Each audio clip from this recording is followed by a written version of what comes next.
Well, guys, this is it. This week is the big week. The night token thaw is finally upon us. And right about now, a lot of people are finding out that they were either really lucky or, like me, really unlucky.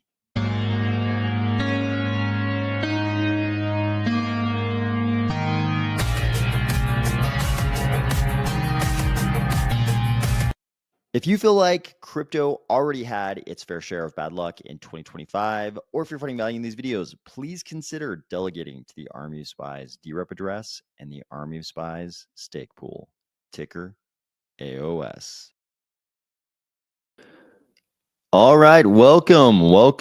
Thank you for joining, everybody. Hope everybody had a great weekend. Let's see who's here. Eric Williams is here. D.U is here. Sir James is here. Sir James says, let's go. I will be listening in and refreshing the deck screens, waiting for the first trades to go live. Okay, fair enough. Alter Goal is here. Alter Goal, thank you for joining. Glad you had time to watch. Jordan from America is here. Says he can't wait for the midnight Lambos. Bindo Cam is here. Says I can go now. Great. Okay. Dr. Doke is here. Howdy. Alter Goal says, anybody gonna try and arbitrage the exchanges? Streetwise says, hey gang. And Binocam says, arbitrage these centralized exchanges. Bots probably all over that. John Nicholas here says, glad you're still putting out great content at AOS. Thank you for saying that. I appreciate it, John. Let's go. Yeah, let's go. Pucky Hawk is here. Thank you for joining. As always, Pucky Hawk. And Frazek is here. All right. Glad everybody's here. So obviously, this is the week we've been waiting for. If you've been paying attention to what's going on at midnight and the glacier drop and then the scavenger mine and now the thaw. The thaw is finally happening this week. Brian Packard's here. Patrick Stewart's here. Thank you both for joining. Thank you for joining, guys. So obviously, the thaw is going on this week. If you have no idea what I'm talking about, there's this partner chain called Midnight. It has this token called Night. It's actually a Cardano native token. These two blockchains are inextricably linked in that way, at least. And this week, we begin the thaw when all of our allocations of the Night token start dripping into our accounts. Unfortunately, the luck of the draw is at play here, guys. The luck of the draw is at play here. And some of us were less lucky than others. So if you don't know what I'm talking about, well, first, we should point this out. So most people will be watching this video on Monday. And Charles said this weekend, Monday is going to be a good day. The Lace Wallet account, which of course is an IOG property, said, indeed it shall, and gave the little, knowing, winky face. So obviously something is going on. Something is going on Monday. So before we get to that, let's talk about the thaw. So Midnight Foundation put out this post. When was it? Today, as I'm speaking. They say 3 days out, here's your night allocation thaws. Randomized start date. Every destination wallet is assigned a random first day between December 10th and early March 2026. This is a 90-day window. Then we'll have 90-day unlocks. So the first unlock will be a 25% tranche. Then the subsequent 3 25% tranches will happen every 90 days. So it's kind of cool because we've got a redemption portal. So when we go to, I should point this out too. So this person said something kind of interesting that I'll address my personal experience with this in just a second. They said, I don't think it was randomized at all. So obviously the story we've been told so far is that every destination address is assigned a random first day. So your first day is your first unlock, and then all of your unlocks for that address will happen every 90 days. This poster says, I don't think it was randomized at all. I checked my addresses against many others. After a certain threshold of night, they were all put toward the last 25 percentile, meaning the last 25% of time of 90 days, random number. So that sentence structure was a little bit clunky, but I think we all know what this person's saying. This person obviously had the same kind of luck I did, and they're questioning how random this really was. So if we go if we go here, so if you don't know how to check your Thaw calendar date yet, just go to this link. I posted, it's the most recent post I've made on my account. So go to my X account and you'll see this post. If you just click in here, it'll take you directly to the midnight redemption portal. If you click on this button right here, that link will take you here. You click on this button and then just enter the address. You either connect your wallet, or if you have multiple wallets, like a lot of people do, you can just drop your addresses right into a box and it'll tell you how many night tokens you've got coming to you and the date of your first redemption. So unfortunately for a lot of us, I should go back here. Unfortunately for a lot of us, this didn't work out so well. So this poster said, Neo1 said, yeah, my earliest thaw is 18 days for a tiny amount. Longest 59 days. Of course. Largest. Boo. Mine, even more unfortunate, 81 days. So obviously I've got a bunch of wallets because I was trying to participate in everything. I used the official, Glacier Drop scavenger mining page. I did a bunch there. I had allocations for the ADA that I owned, and I also used some of the cloud. I used the cloud mining platform that Patty and Paul put out. So I had a bunch of different addresses. Of course, my experience is a lot like people are describing here. I had one wallet that was much, much bigger than the rest. It's like an 81-day draw, meaning toward the very end,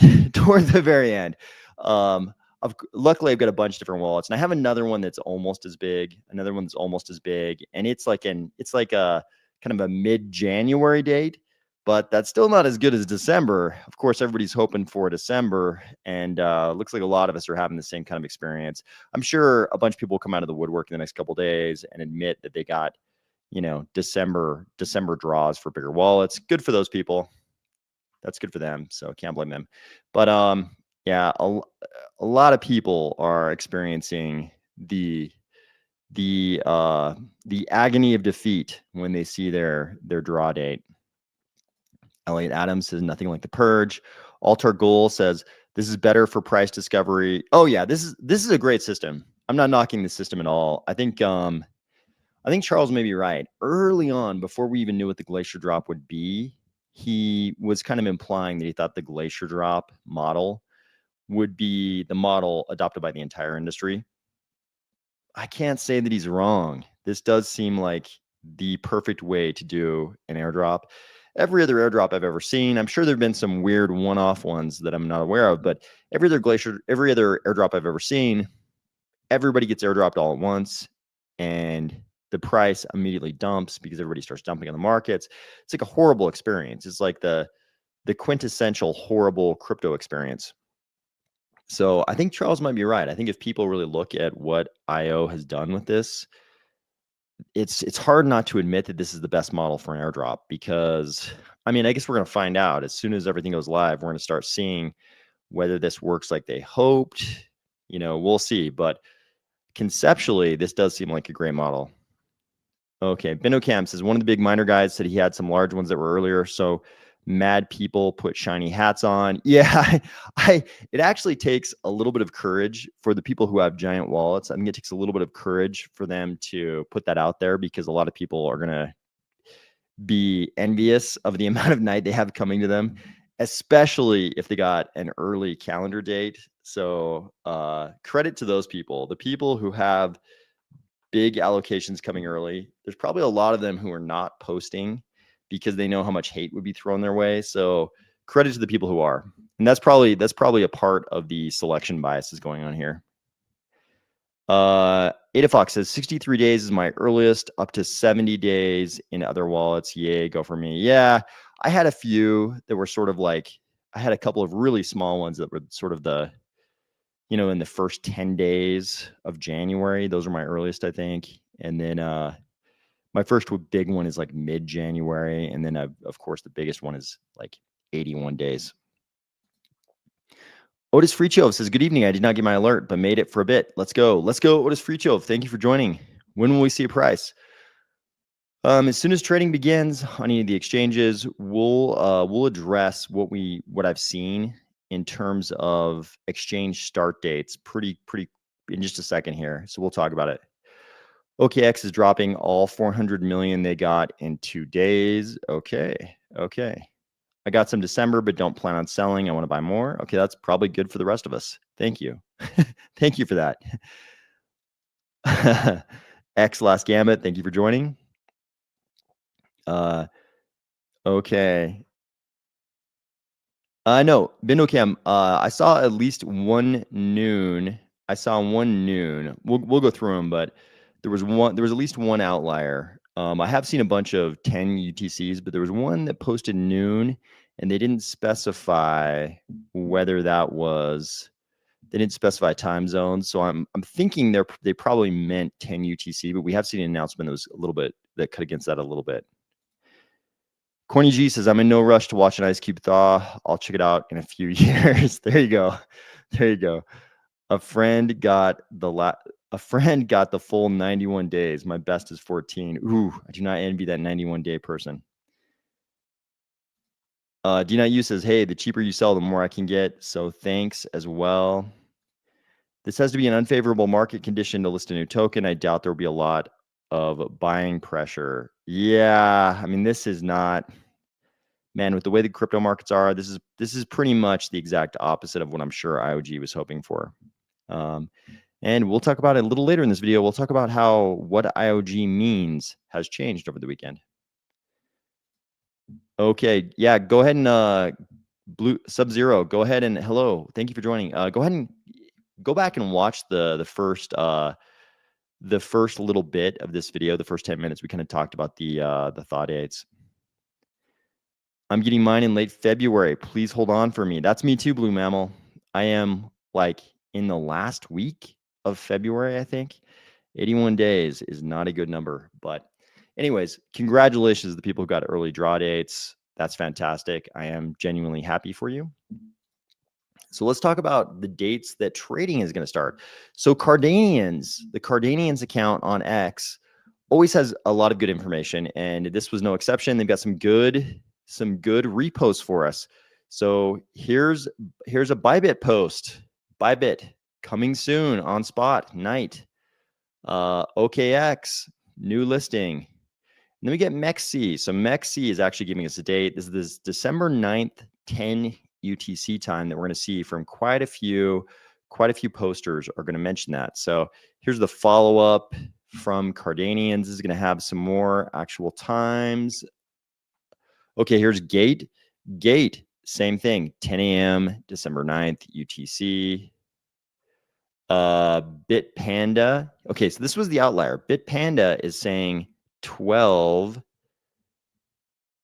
on the 9th. So they don't say what time zone they're talking about.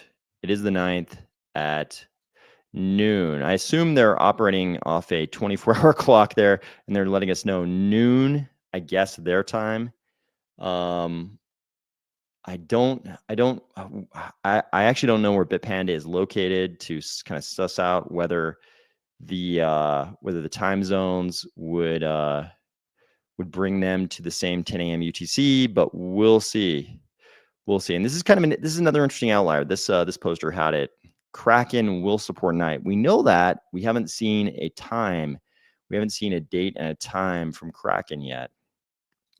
So it looks like 10 a.m. UTC, but we'll see.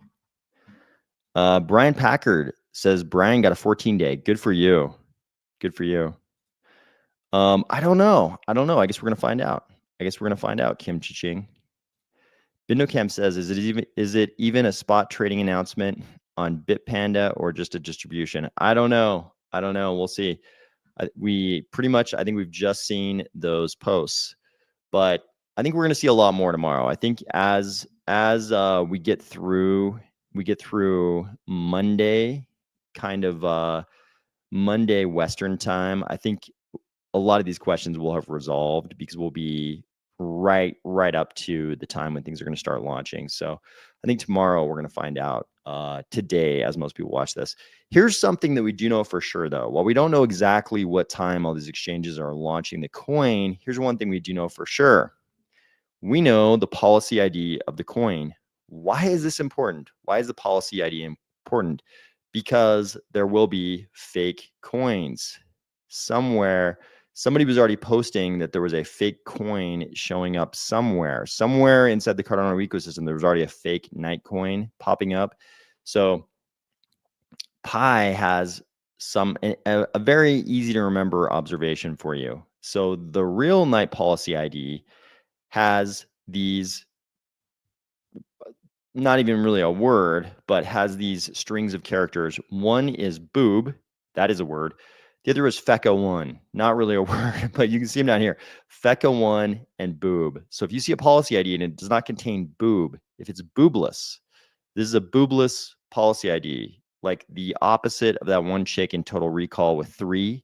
If you've got a 0, if it's like the alien on Mars in the original Total Recall with 3, but you've got a 0, that is the wrong policy ID. If you see 3 boobs, if it is the chick from Total Recall, that's also wrong. You just want 1, uniboob. You want the 1 boob. That is the correct policy ID. That's what we got to see here.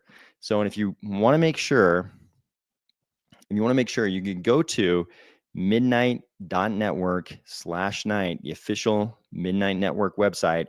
Scroll down this page and you'll find this section, regulatory status and logic, and it has the actual policy ID right here.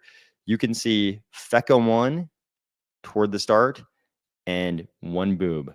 1 boob, not 0, not 3, 1, uniboob. Remember, uniboob. So which would have been a much less memorable scene in Total Recall. I think if they had done that in the original Total Recall, if Arnold had seen the chick and she had 1, it would have been like, oh, she's deficient. But Total Recall was made back in the old days where victimhood was not the key to success. She had 3, and we were all super excited about it. She had 3. So I think they made the right call in Total Recall. But remember, 1 for night. Okay, Quaid. Yes, somebody else who's watched the original Total Recall. Did the Colin Farrell version? The Colin Farrell version also had the Quaid. They also called that character the Quaid character, right? Bindocam, the one time in my life, I'm going to trust someone who tells me to look for boob. Yep. This is the time. Boobs are going to be important for us during this time. So I know a lot of us would argue they're important all the time, but especially this week, uniboob is the ticket. Uniboob is where we want to be. Kim Cha-ching says need boob. Got it. Yep. Need boob. Give to people the hair. Yep. This is another Total Recall. Arnold Schwarzenegger, Austrian accent, Total Recall. Is that the night logo? The night logo is the 3 boobs. Where is it? Oh yeah, up here. 3 boobs. It actually is. Okay, so don't get confused. Sir James makes a very good point. Total Recall and the midnight logo are all, arguably, I mean, I would call this triple nipple. This is not necessarily triple boob, but there's definitely like 3 nipple. So don't get confused. Logo, triple nipple, policy ID, uniboob. Where is it? Uniboob on the policy ID. Okay, that's what we got. Makes me wish I had 3 hands. Okay. Yeah, everybody's saying the same thing. Yep. Boobs in crypto are getting together. We need more of that. I mean, honestly, we need more of it in crypto. We have too little. I think we all know that crypto is a giant sausage party. It's the biggest sausage party ever. There's no question. There are, thank God for, I think there are, there's probably 3 female viewers of this channel. I assume they're the same 3 women in, and actually that's a lie, because in Cardano we do pretty good. We do have a very nice female community in Cardano. They put out great content. You guys have all seen it. I don't even need to hype them up. You guys know how good their content is. So I won't say that those are only viewers. I will say there's probably only like 3 female viewers of this channel, and I appreciate them very much. Please don't cancel me over this segment about the uniboob thing. It's just to remember. It's just a little device to remember the correct policy ID. So don't cancel me. Do not cancel me. Okay. Oh yeah. Okay. By the way, I think I've figured out that following the YouTube policies to run advertisements is not worth it. I think we'll probably make all of these uncensored from now on, just because it's not worth it. The YouTube advertisements are not worth it in 2025. I think they were worth it back in the day when I used to abide by their policies so I could run advertisements, but I don't think it's worth it anymore. So we'll probably just go uncensored from here on out always. I apologize to the people who want to listen to these videos during carpool time. I know you exist. I'm so sorry, but we're probably just going to go uncensored all the time. So apologies in advance. Last Gamma says I got 5 kids to feed. Bridja, thank you for being here. Yep, that's right. That's right. Carpoolers, I'm so sorry. I'm so sorry.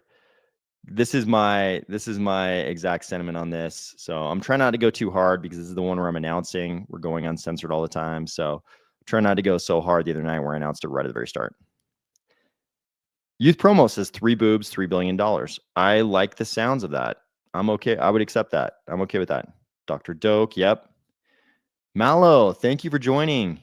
That's right. We're gonna be able to talk about all the fuckery on this channel now that we're completely uncensored. We're just gonna talk about all the fuckery that goes on in Cardano and in crypto. Actually, I think the fuckery in Cardano is pretty minimal.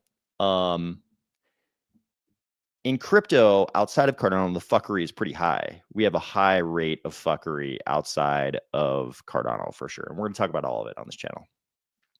Okay, we've got the Uniboob policy ID thing covered. Credit to Pi for pointing this out. Okay, here's something else that's wild. Okay, Xlast Gambit says boobs, bears, Battlestar Galactica. I like all 3 of those things. I'm okay with all 3 of those things. Bears being the animals, not the large men. not trying. I'm saying I'm okay with the animal, the one that's on the California state flag, not large dudes. But how does everybody feel about the new IO rebrand? This is the new IO. This is for real, guys. IO has rebranded. They're no longer even input output global. I think most of us remember the days when IO was IOHK, which has a nice ring to it. Input output Hong Kong. Input output Hong Kong. I've never heard this before. That's super hilarious. I'm sure Bears fans would object to that, but that is super hilarious. Yeah, we're just going to go uncensored. I'm announcing it right now. We're going on NMXP3IB. We're just going uncensored forever now. We're going uncensored forever. We have to do it. I think it's better to be authentic. I feel bad for anybody it offends. I'm not trying to offend anybody, but I think it's important to be my normal self. I have to be authentic. So, and there's no point in following the YouTube guidelines anymore. We'll just go. I just won't run ads. And it's better to be my real authentic self than to follow their weird guidelines. Sir James says it looks like an on-off switch. It does. It very much looks like an on-off switch. Whereas the old logo, I loved the old logo, sort of the butterfly thing that looked like an input-output chart that showed a bunch of inputs hitting, kind of like a hashing algorithm. Actually, not a hashing algorithm because then one input would have one output, and you're not trying to have collisions, but hitting something, and then you have mini outputs from the mini inputs. I like that, but here we go. Breejaw, thank you. Yep. Not trying to offend anybody, but we gotta do this for real. We gotta be uncensored. This is too important. I think this crypto thing and the way we're trying to do it in Cardano is too important. Not a wild thingy says long time coming. Glad they kept it a G word. I say they had their reasons, but seems totally useless to me. The ads on YouTube have become unbearable. So much AI junk. Can't watch anymore without an ad blocker. Yep, I hear that. Bears have been known to attack man. All the fact is that fewer people have been killed by bears than in all of World War I and World War II combined. Definitely, I would say definitely fewer people have been killed by bears. Although we don't know. I mean, if we're going way back in time, like how many humans did those short-faced bears kill as they were coming across the Bering Land Bridge? To whatever extent you believe that's the correct migration path for humans into the Western Hemisphere. That's probably a lot. It's probably a large number. We don't know what that number is, but yeah, the bear fatalities are pretty low.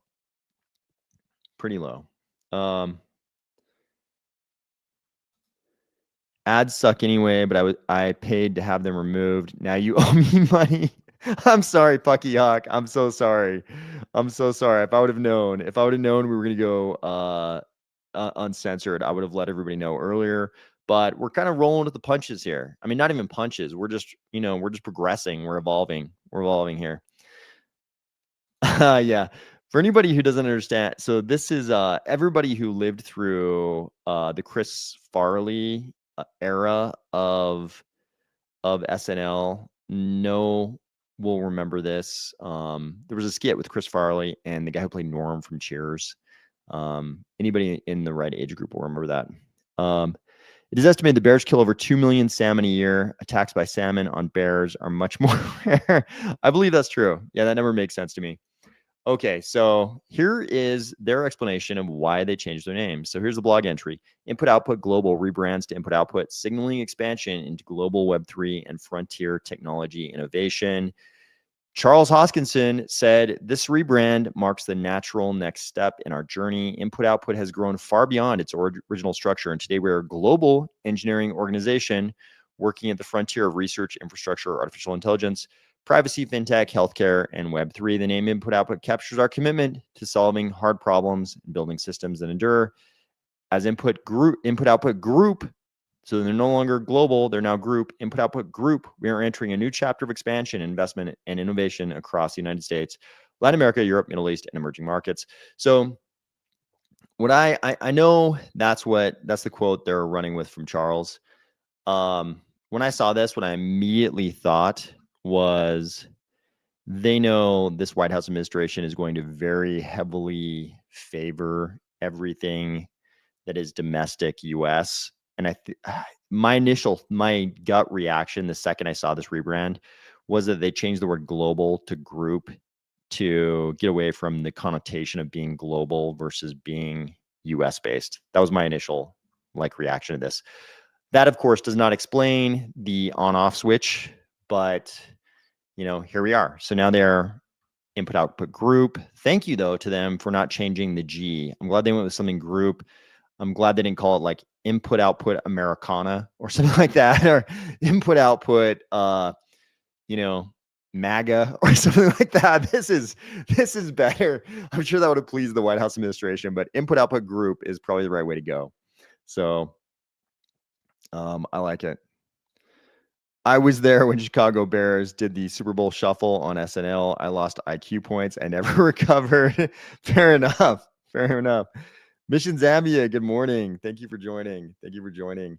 So we've got the rebrand. So no more, we call it Input Output Global. It's now group. It's now group. So this is kind of interesting. So check this out. So we've been talking about how IOG was going to Abu Dhabi Finance Week. So here they are. We had a blast at the Polo Classic Cup today. We know that financial inclusion and data ownership are not a game. That's why they're at Abu Dhabi Finance Week. But check this out. Here's the most interesting part about this. Look at this. They actually sponsored this polo game. They sponsored the polo game. And on the back of this jersey, I'm guessing that's the ref. I'm not too familiar with polo, but I'm guessing the ref wears the same colors as in other sports. And he also doesn't have what do you guys call this in polo? Is this a mallet? Do you call it a mallet or some other name? But the big mallet thing, he doesn't have one of those, so I'm guessing he's a ref. But the ref is sponsored by OKX. The wall is sponsored by Midnight and Input Output Group. And you notice they already have the correct branding. This branding was already in place for this event. But what's more interesting though is this. What I'm more interested in is this. This is the schedule of speakers. So on the 10th, and you all know the 10th is the first day when people start experiencing the thaw.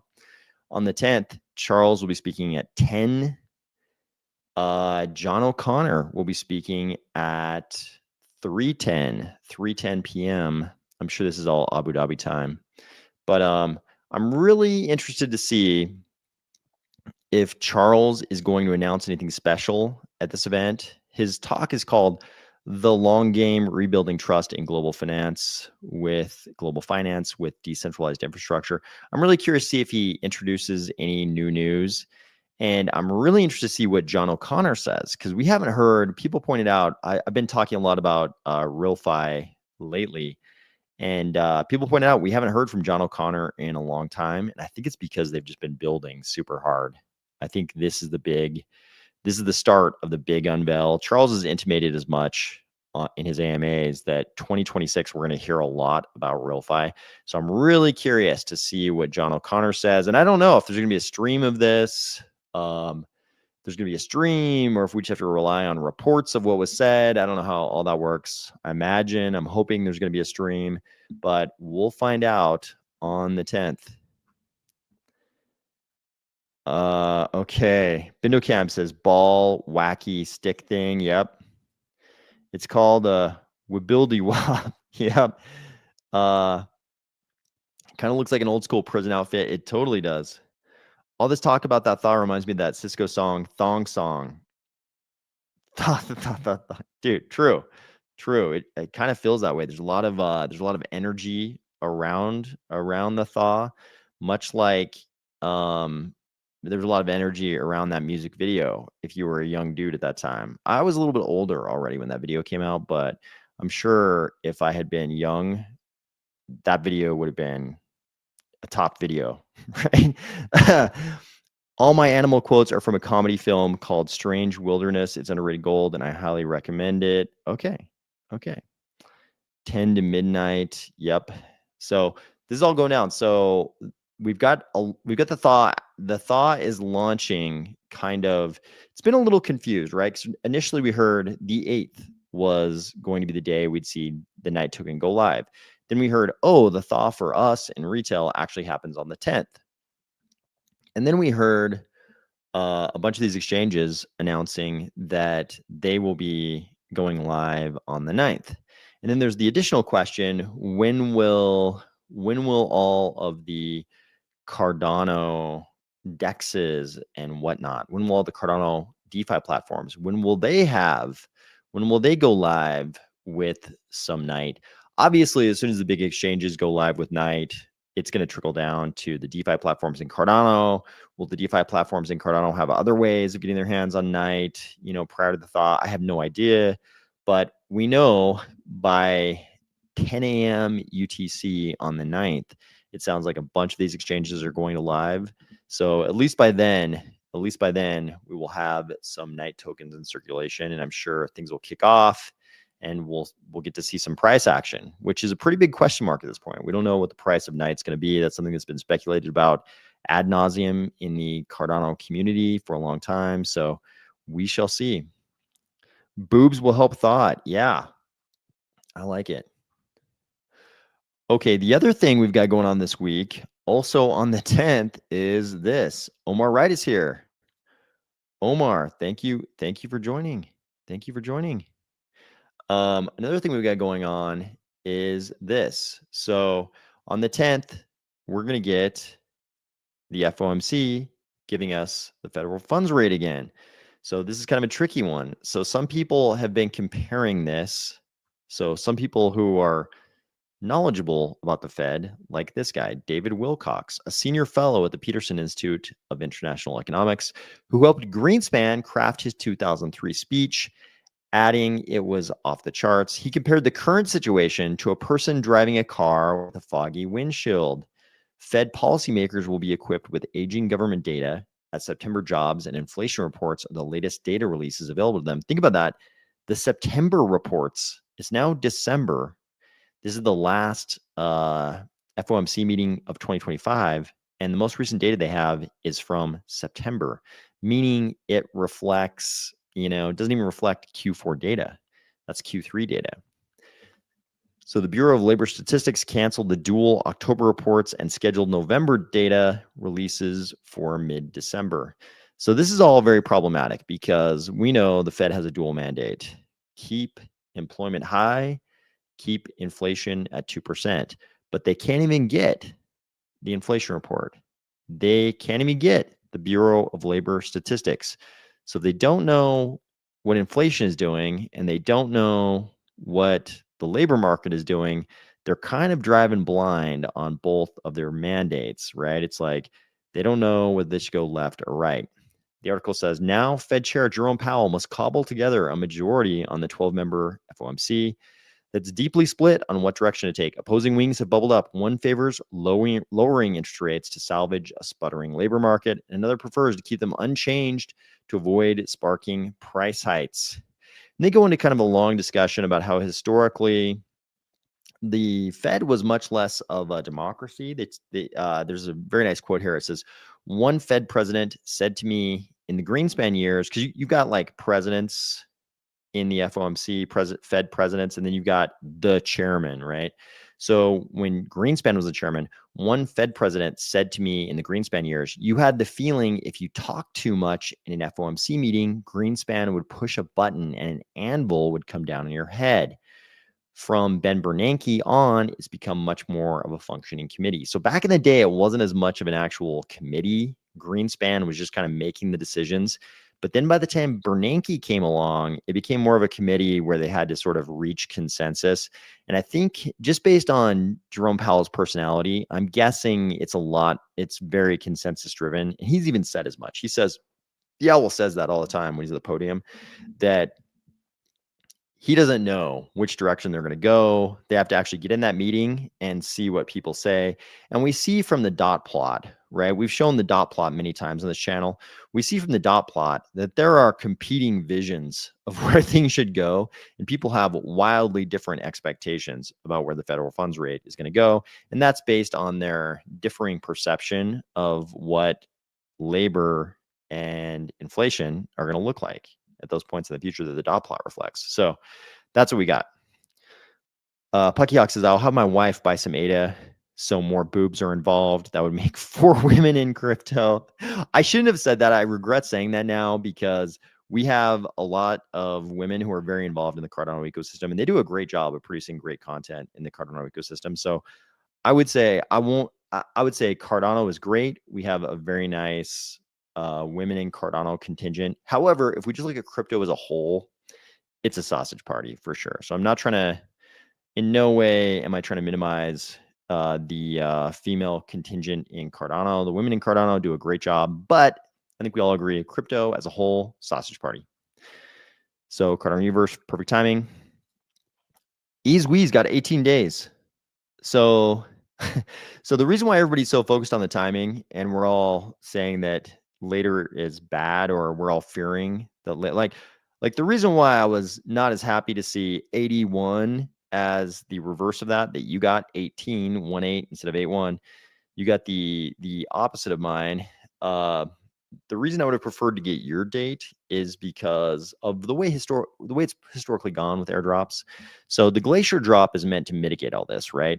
The way it usually goes with airdrops is an airdrop happens, the price is at a certain point as soon as the token hits the market, and then there's just like mass dumping, and the price just like falls like a rock, right? It's like pushing a bowling ball off a cliff. The price just goes down. Obviously, the glacier drop is architected to prevent that. That's why we're only getting 25% tranches, and it's why we're not all getting them, on the 10th, right? It's like very few, 1/90th of the addresses are getting it on the 10th. If it is a fair and random distribution, 1/90th of the addresses should be getting it on the 1st, and 1/90th times, what is it? 18/90ths of the addresses should have only thawed. Only 25% of 18/90ths of the addresses should have thawed by the time yours thaws, whereas 25% of 81/90th of the addresses will have thawed by the time mine thaws. My big one. Gary Gensler is back. Oh my, is he? I haven't seen this. I don't know what the price of midnight will be, but I wouldn't not consider a 1-to-1 swap on ADA. Whoa, you are way more optimistic than I am, bro. I'm not gonna lie. You are. I actually admire your optimism. You're saying you wouldn't not consider. So you would consider a 1-to-1 swap on ADA. I think a lot of people would take you up on that swap. You might be right. Nobody knows. Nobody knows what's going to happen. But I think you are way more optimistic than I am. You are I admire your optimism. Your belief is admirable. I wish I had it. James Bond, bad guy move. You can buy a lot of night. Oh, Sub-Zero, you got 90 days? Did you? Oh, did you really? On wow. On all of your on like a big bag or on a small bag? Is that like your main bag you got 90 days on? Charles predicted 10 billion market cap prediction. Yeah. Yeah, but I mean, okay, here's my take on this, right? Like, so carpool, if you're the carpooler, definitely turn this off. If you have your grandmother in the room, she doesn't like to hear bad words, definitely turn this off right now. But Charles is our dude as far as promoting the ecosystem, right? If he's not the motherfucker who's going to say we're going to hit a 10 billion market cap, nobody is. He's got to be the guy. He's got to be the guy that says that. So, and I say that lovingly. Like, I want him to be the guy. I want him to be the one saying that, because if he doesn't say it, nobody's going to fucking say it, right? Nobody will predict a $10 billion market cap for night unless the main dude does, right? He's got to be the one that does it. If he won't do it, nobody will. And you want that thought, you want that seed to be out there, right?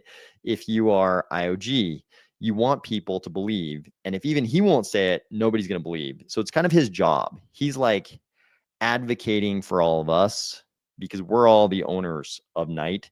So he's kind of like advocating for all of us when he does that. And I don't think he's not the kind of guy who will just say some shit off the cuff, not fucking, thinking about the ramifications.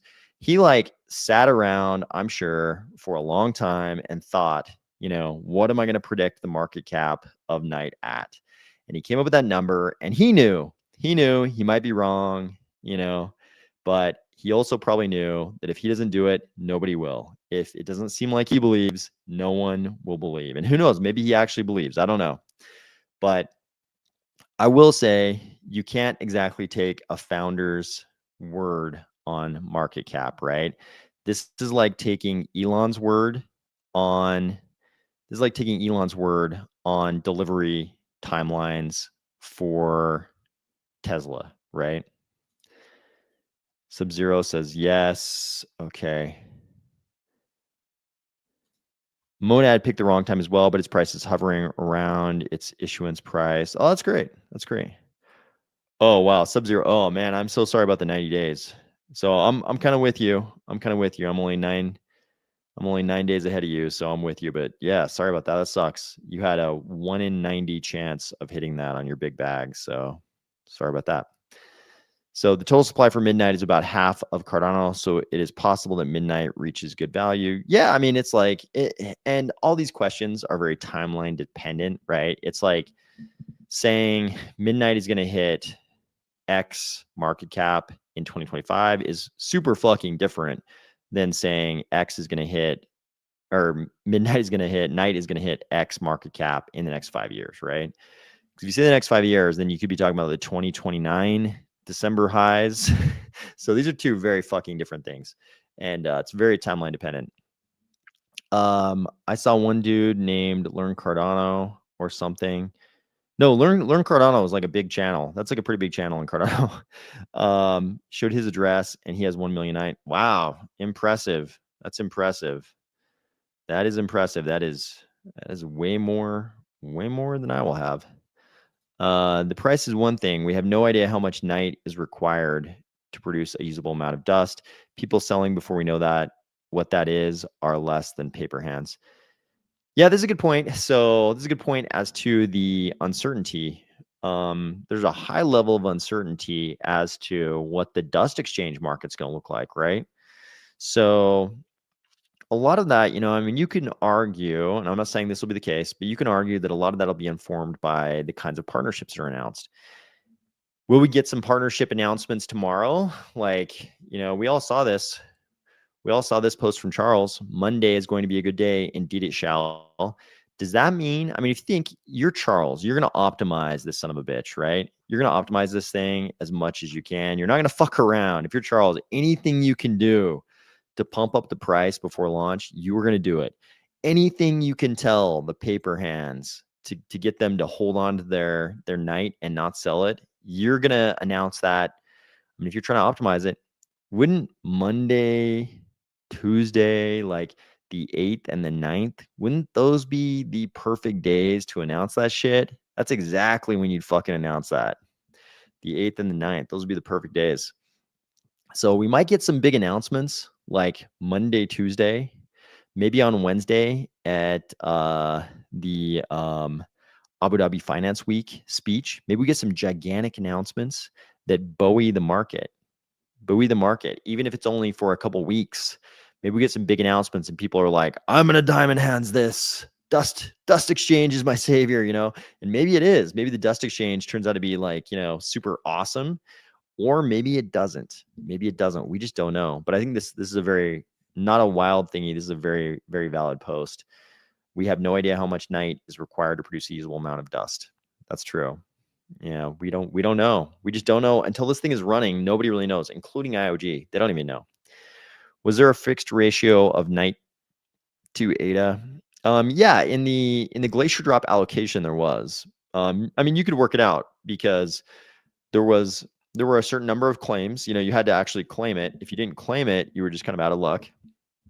So there were a certain number of claims, and you know, those allocations went to a certain number of ADA. So people posted the ratio. I'm sure somebody in here will know. What was it, like 0.334 night per ADA or something like that? I think it was something. I've seen the figure recently. At least the one I saw. I don't know that it was accurate necessarily, but the figure that I saw being tossed around was something like that. Cardano Universe says, I'm not an IT guy, so I just have a small amount. I took the dirt road. Yeah. I definitely, I do not have millions of night coming to me. I can say that very readily. Missed loading my bads on ADA at 2 cents. So I want to make up for it with night. Pump it, Charles. Yeah. I mean, beautiful thing about crypto is everybody gets to decide their own strategy for, you know, optimizing their experience in crypto. The great thing is, I mean, I always go back to this, and, you know, maybe it's even a bad idea for me to even say this. So I'll just say this is like a quote, a historical quote. I think it was the founder of Litecoin said that the main thing he sees people reflecting on who've been in crypto a while is that they wish they bought more earlier.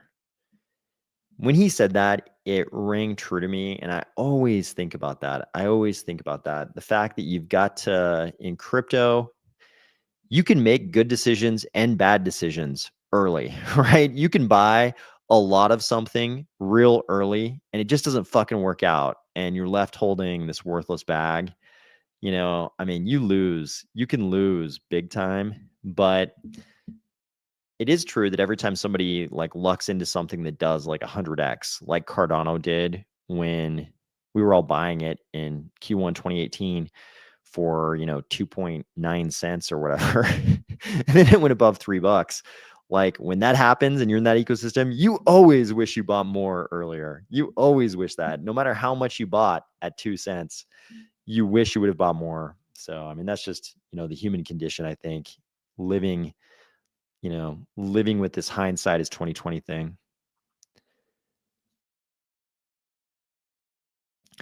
Okay, $2 would be 48 billion fully diluted market cap. Yeah, I mean that's the problem with prices is anytime you get to a price that's like very impressive, then you look at the fully diluted market cap and you realize it's ridiculous, right?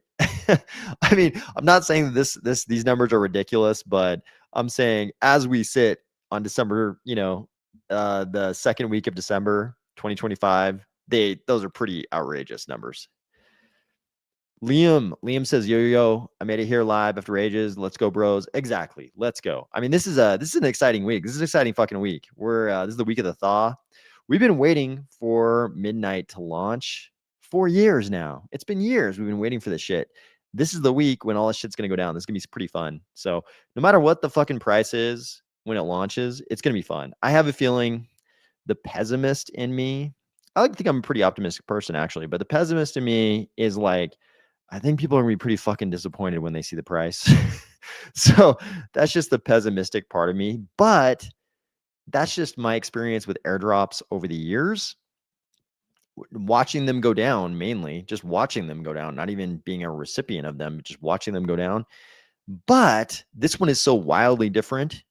Like, think about it, 25% of 1/90th of the airdrop is going to happen on the 10th. That is a minuscule amount. Then you've got the liquidity that the exchanges got their hands on. So, I mean, it's a pretty small amount. I wish we knew the actual percentage. Like, I'm sure it's somewhere. Somewhere we may have access to the exact amount of liquidity the exchanges all are going to have their hands on the 10th. But, the airdrop part of it, the Glacier Drop part of it coming to us in retail is 25% of 1/90th on the first day. And then it's like, the accumulated liquidity on the second day is like 25% of 2/90ths, so it's like nothing. So could be interesting. But like somebody pointed out above, this is also like the worst environment for the launch of a new token ever. So, I mean, look at the ADA price, for God's sake. It's not a friendly environment, guys. This is not stepping out onto the beach in the tropics on a beautiful sunny day. This is something else, but it's crypto. We got to take the good with the bad.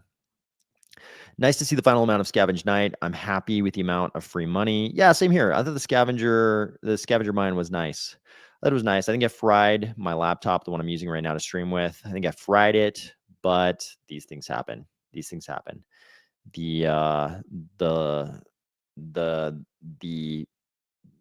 memory of participating will probably have been worth it. I'll probably be glad I did it down the road.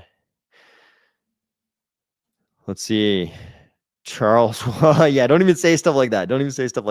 People get the wrong idea. 50%.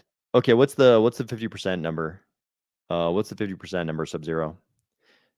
BindoCam says, I think it was around 0.34 night per ADA. Yeah, I think it was like 0.334 or something like that. I think that was the number I saw thrown around. Sub-Zero says, oh yeah. Cardano says ratio is about a third. Yep, I believe that's correct. Thomas Kirkpatrick, thank you for joining. Good to see you. Not a wild thing. He says, I agree with Charlie Lee. I'm guilty as charged. The funniest thing about that quote. So the reason why I respected that quote so much was because Charlie Lee sold at Litecoin all-time highs. He didn't hide it. He told everybody he did it or he was doing it. I think he even told people ahead of time. He's like, yeah, I'm dumping all my bags. He's like the founder of Litecoin. He was the guy that figured out you could just clone Bitcoin and change the total number of coins and call it a different name. He like invented altcoins basically.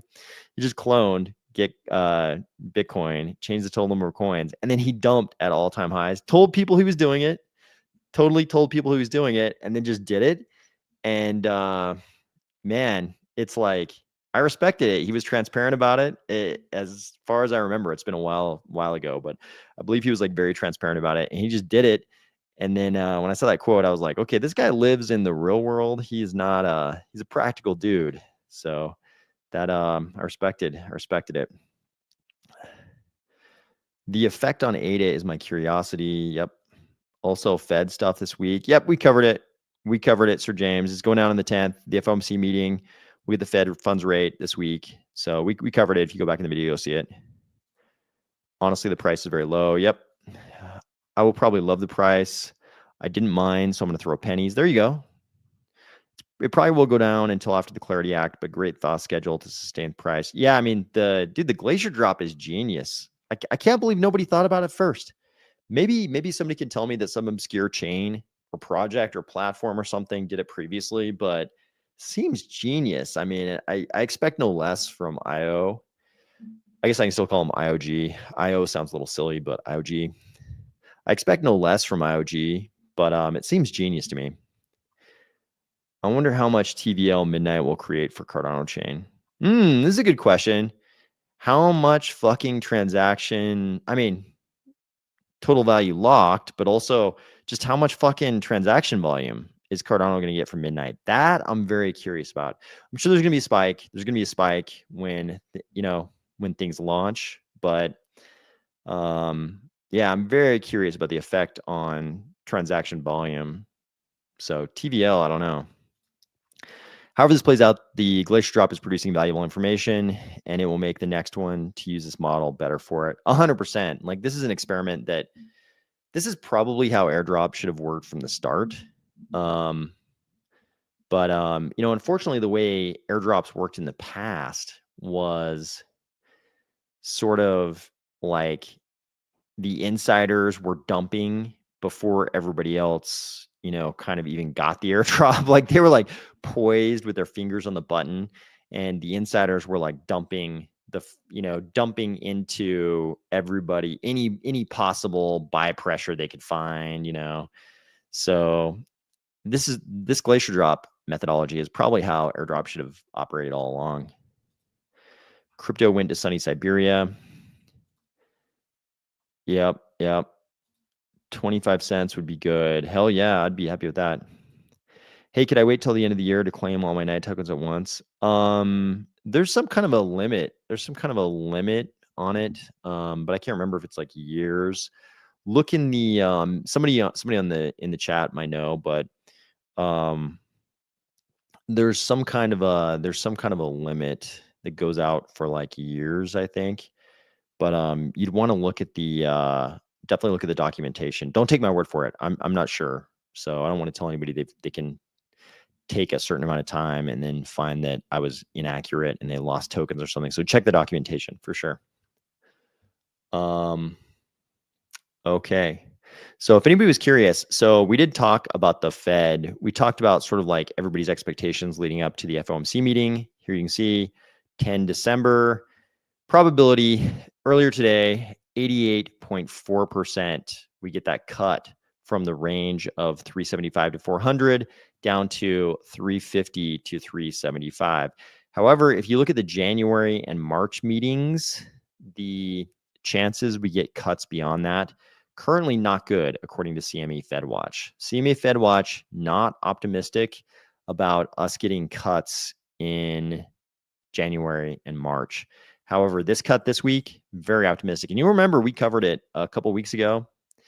We were down in the 40s. We were like 46% after the owl made those, ironically hawkish comments.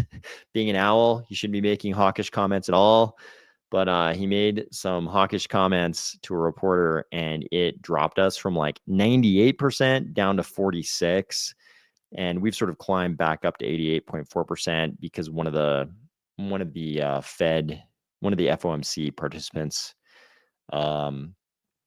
made some comments. The guy who said it is thought to be in the owl's inner circle, and he made some very dovish comments. So here we are. But those are the chances. So we should get a nice cut this week, but who knows? Like that article pointed out, it's kind of civil war at the Fed right now between people wanting to cut and people not wanting to cut. And you can't really blame them because they don't have any data. They're very data driven, or at least they claim to be. Powell repeats that every single time he talks, and they currently don't have any data. So if they're so data driven, I don't know how they're going to make a decision. Cardano Universe says, Kevin O'Leary said Bitcoin and ETH will be the only crypto. Yeah, I mean, Kevin O'Leary, Cardano Universe, you fucking put it best, has become another Kramer. Yeah, good luck with that.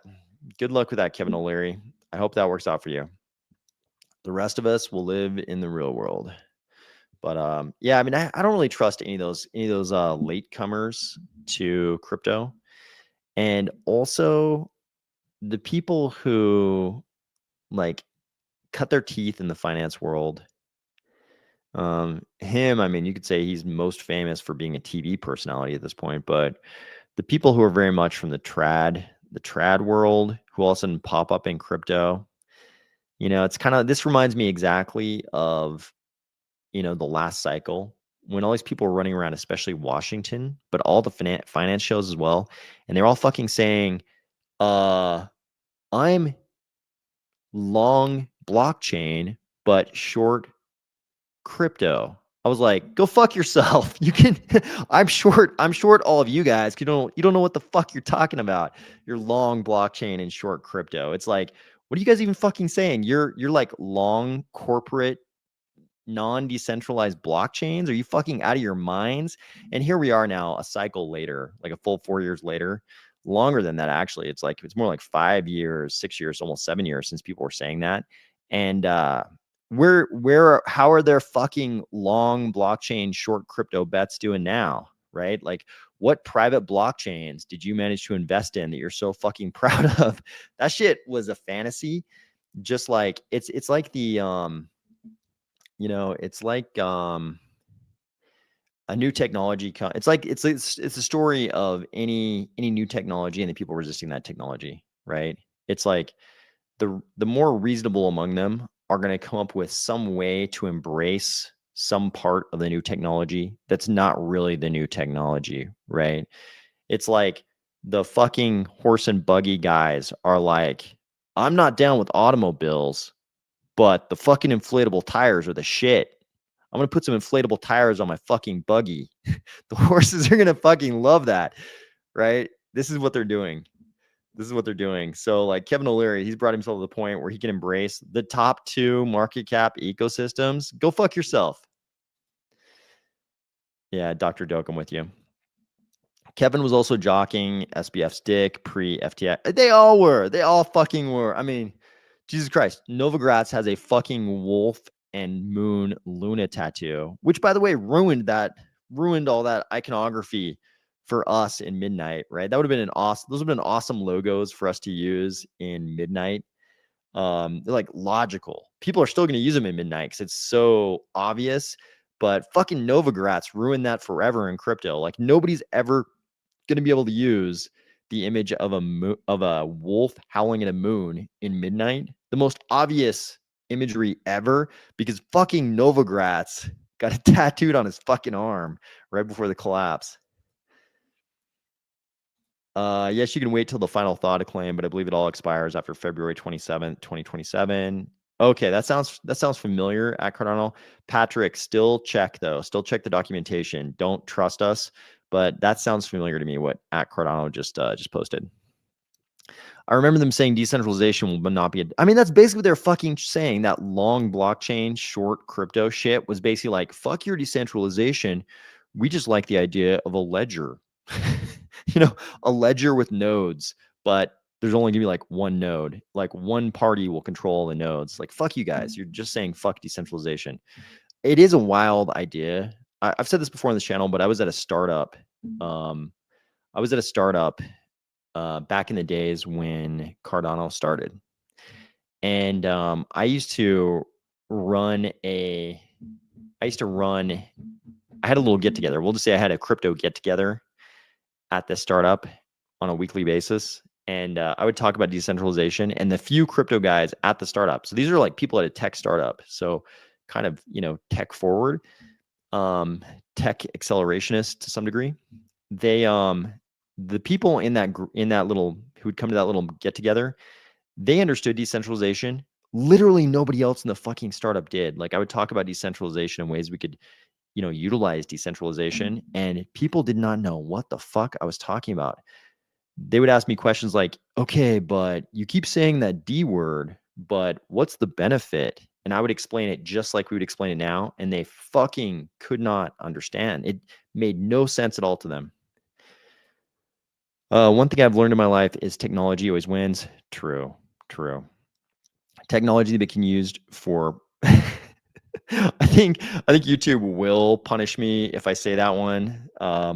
So I won't say that. I won't say that right now. But yeah, that's true though. That is very true. I mean, the internet. Exhibit 1, the internet. Exhibit 2, OF, right? It's like, I got 2179 for my wallets.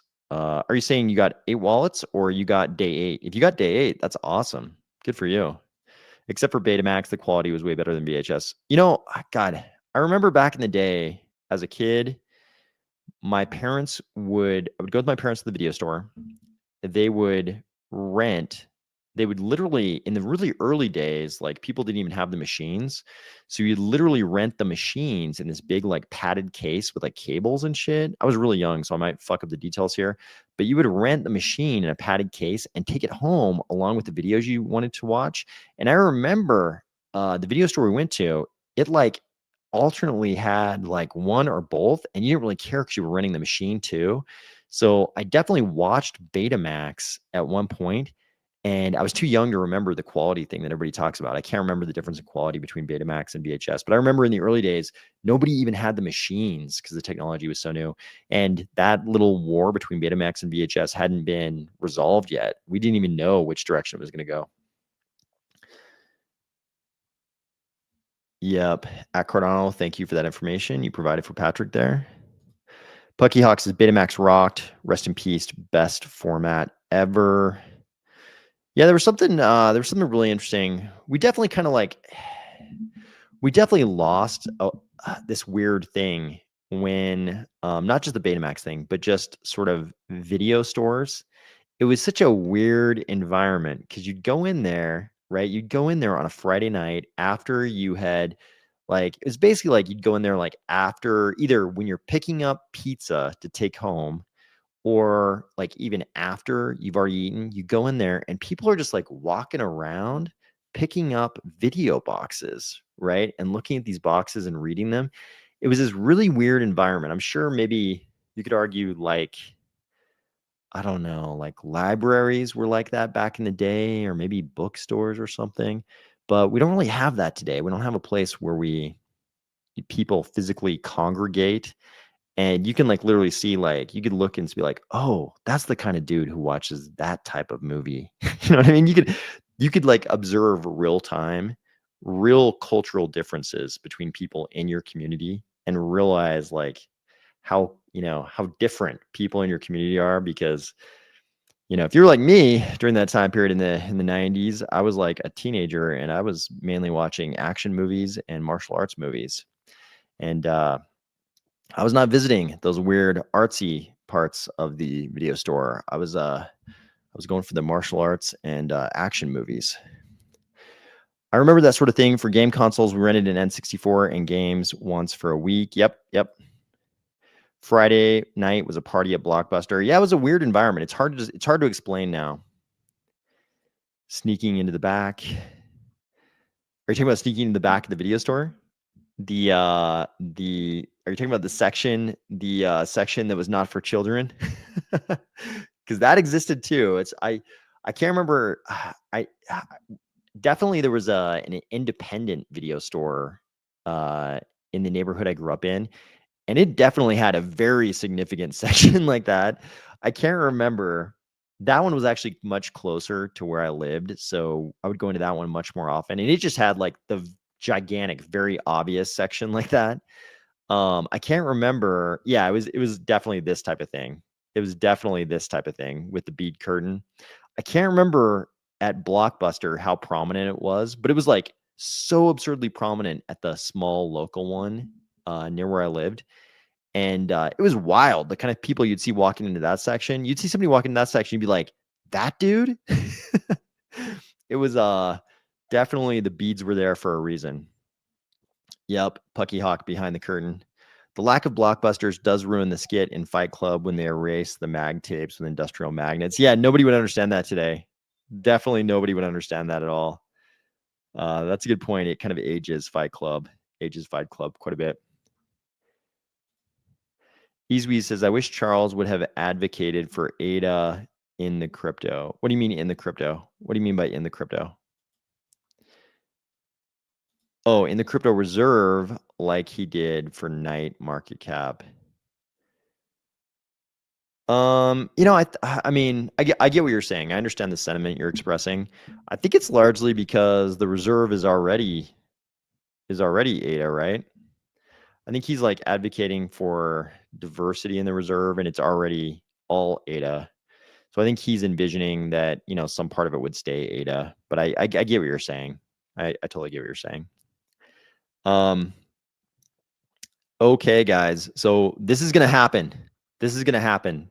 The giant block of ice is now in the desert. The giant block of ice is now in the desert. The meltdown. Hopefully it's not a meltdown.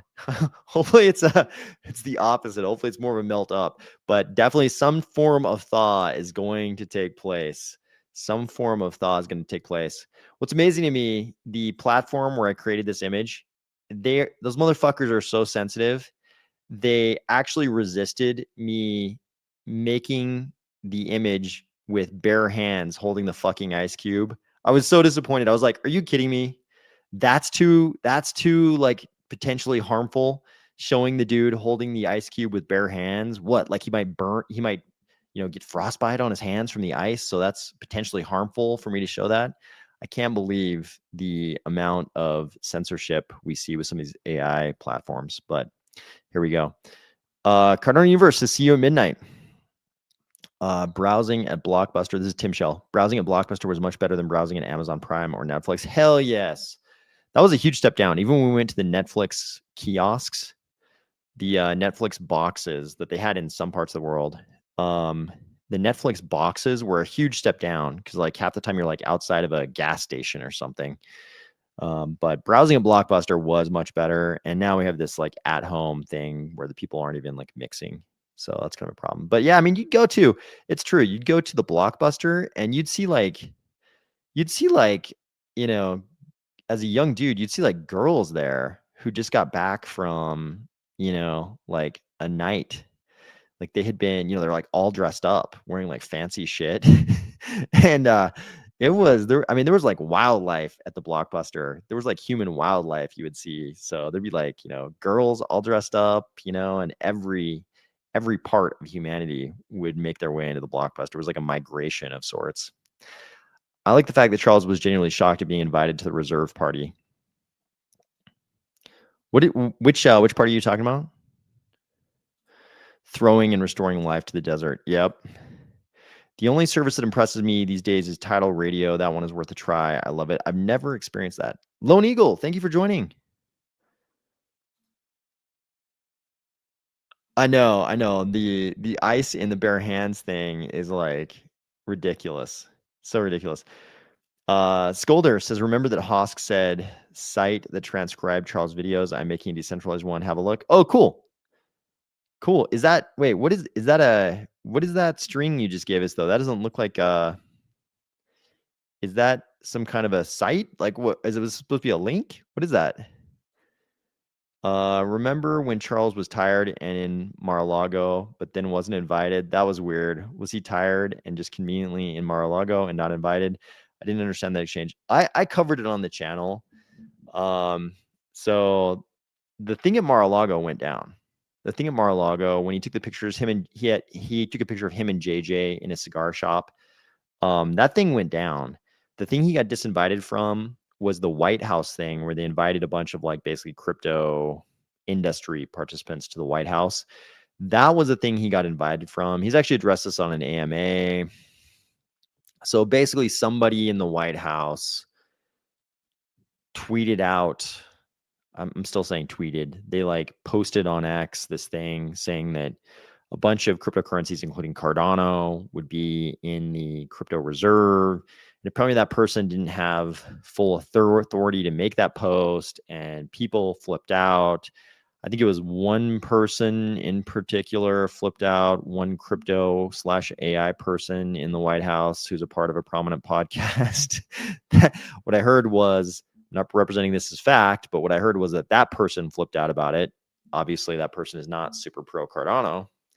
And they got mad at the person who posted that. And also it led to Charles not being invited. I'm just recollecting what I think Charles told us. I don't have any inside information on this. So apologies if I'm messing up any of the details. It's been several months. Cardano was saying, I mean, Ada was invited to the party. Yep.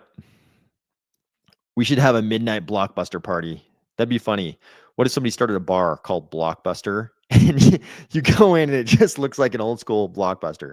Probably no young people would go to that bar. It'd become like an old person bar. Oh, that's IPFS. Oh, thank you. Okay, awesome. Actually, the most robust and resilient place you could possibly put it. Awesome. Thank you, Skolder. Thank you. That's actually very, very interesting. I'll check that out. Yep. IPFS. Yep. Apologies for not. I've been looking at so many addresses. I've been looking at so many addresses lately, doing calculations on the night stuff that it just looked like a weird address of a weird crypto address to me. I guess it is. I guess it almost is a crypto address, but that's why I was so confused. Pucky Hawk says, I'm not a salesman or anything, but Tidal Radio is in most cases original master recording quality music. My old ears can still hear greatness. Okay, yeah, I'm not. I've never listened to Tidal, so I don't even know. Oh, is that what happened? So the meeting at Mar-a-Lago never took place? I thought that meeting did take place, and he just got disinvited from one of the White House. Maybe I'm mistaken. Maybe I don't know. Maybe I don't know. So hey, if that's the case, then I take back what I said. Maybe I misunderstood exactly what happened. Cardano Universe says, I'm really excited about the launch. Big day. Okay, guys. Well, I think we have covered all of the news of the weekend. I hope everybody had a good weekend. I hope everybody's looking forward to a fantastic week of the Thaw, also a week of an FOMC announcement. And according to CME FedWatch, it might be the last good FOMC announcement day we have for a few months. Things can change, but this is supposed to be a good one. In the 80% chance of a really good one. We know the Thaw is going down for a select few of us, but the night token is at least going live. So those of us who don't have our hands on any will still get to see the price. So I hope everybody had a great weekend. I hope you're looking forward to a great week. I hope Pucky Hawk is right. I hope we get some real news tomorrow, but I hope everybody has a great week, and I'll talk to you soon.